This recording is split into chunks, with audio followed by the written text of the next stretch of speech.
Today, on the 5th of October 2012, ESO, the European Southern Observatory, is celebrating its 50th anniversary. Founded in 1962, ESO has evolved into today's preeminent intergovernmental science and technology organization in astronomy. It operates 3 unique world-class observatories in Chile.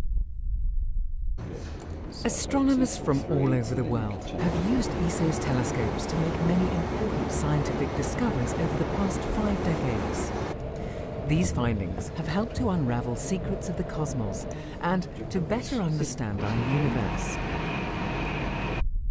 At present, ESO is at the very forefront of astronomical research and is the most scientifically productive observatory in ground-based astronomy. ESO's telescopes and instruments have contributed to essentially all parts of astronomy and astrophysics. Amongst my personal favorites are certainly the fascinating studies of the surroundings of the galactic center black hole, with the stars running around it, testing general relativity basically. There are discoveries about the deep universe. ESO's telescopes imaged the first exoplanet, making a big contribution in that field. And the HARP spectrograph has continued to find very interesting planetary systems around other stars. ESO has its headquarters in Garching, Germany, and is currently supported by 15 member states. ESO was founded 50 years ago, after European astronomers expressed the need for a joint European astronomical research organization that could compete at a global level. On the 5th of October 1962, at a ceremony in Paris, the ESO Convention was signed by 5 European countries: Belgium, Germany, France, the Netherlands and Sweden. The decision to locate the observational facilities in the Southern Hemisphere was straightforward, as many of the most interesting research objects could only be seen well from the south. The La Silla Observatory was ESO's first installation in the Chilean Atacama Desert. Under the crystal clear skies, almost perfect meteorological conditions for astronomical observations could be found.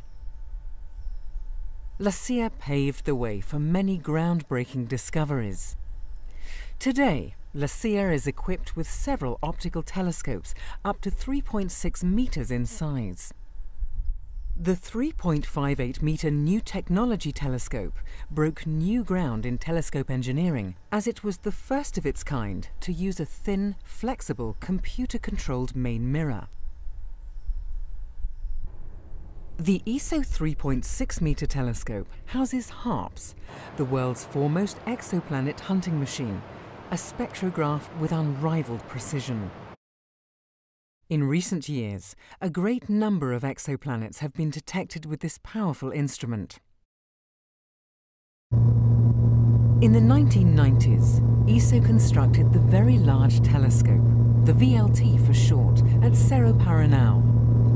The VLT started science operations in 1999 and is still the flagship facility of European astronomy.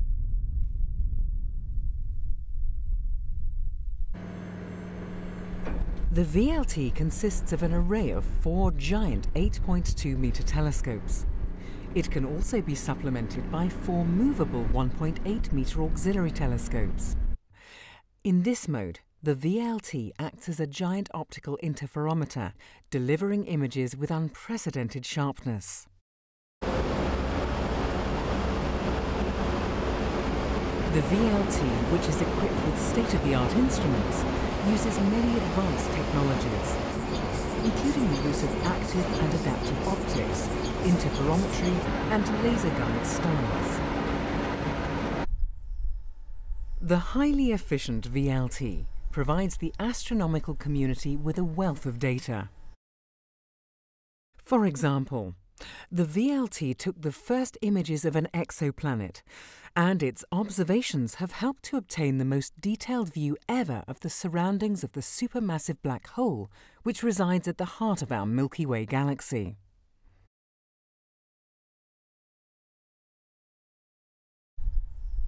The VLT also participated in an observation campaign that ultimately led to the most surprising discovery yet: the accelerating expansion of the universe. The 2011 Nobel Prize in Physics was awarded to this result. ESO is a major partner in ALMA, the Atacama Large Millimeter Submillimeter Array. ALMA is the largest ground-based astronomy project in existence. It is nearing completion and comprises an array of 66 giant 12-meter and 7-meter diameter antennas observing at millimeter and sub-millimeter wavelengths. The ALMA project is a partnership between Europe, East Asia and North America in cooperation with Chile. Placed high in the Chilean Andes Mountains, ALMA has already started scientific observations and will be inaugurated in early 2013.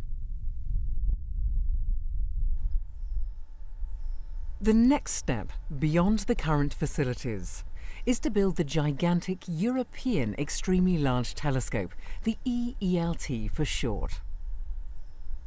The EELT will have a 39-meter main mirror and will feature revolutionary technological concepts. With first light planned for 2023, the EELT will tackle the biggest scientific challenges of our time, including finding Earth-like planets around other stars and studying their atmospheres. This, in turn, could lead to the discovery of the signatures of life outside our solar system for the first time.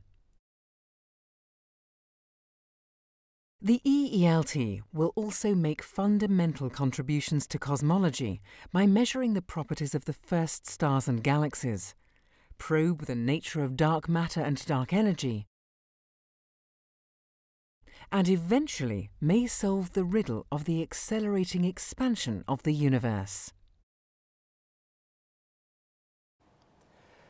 ESO has been able to bring all the astronomers in Europe together behind one idea, behind an observatory that would bring all of them more than what they could achieve as single member states. So ESO has lived and is living off this support from all the community in Europe. And I would argue that this is amongst the biggest achievements for this organization, that it has been able to bring everybody together to work on one single thing. The European Southern Observatory's 50th anniversary is being celebrated around the world with numerous events as well as anniversary competitions.